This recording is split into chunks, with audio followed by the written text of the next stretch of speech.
Хүүхдүүд өнөөдөр өвөн та нартаа ухаан туулайн тухай үлгэр ярьж өгье. За ингээд тухлан сууж үлгэрээ сонсороо. Эртээ урдийн цагт нэг бяцхан унаг унтаж байгаад ээжээсээ төөрч гинэ.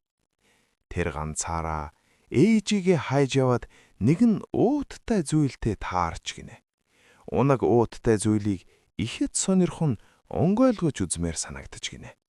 Тэгээд уутны амийг онгойлготол дотроос нь араа шүдэн яр зайсан өлөн хөх чон гарч иржээ.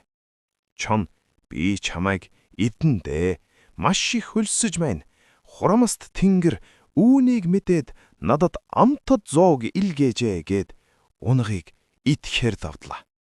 Унагч маш их айн сандарж байтал нэгэн туулай бутан дотроос бултас гэд гараад ирж гинэ.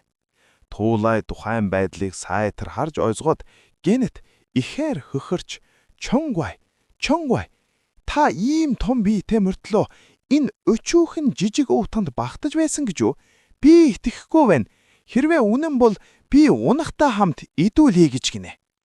Чон зөвшөөрч уут рүү орохоор болжээ.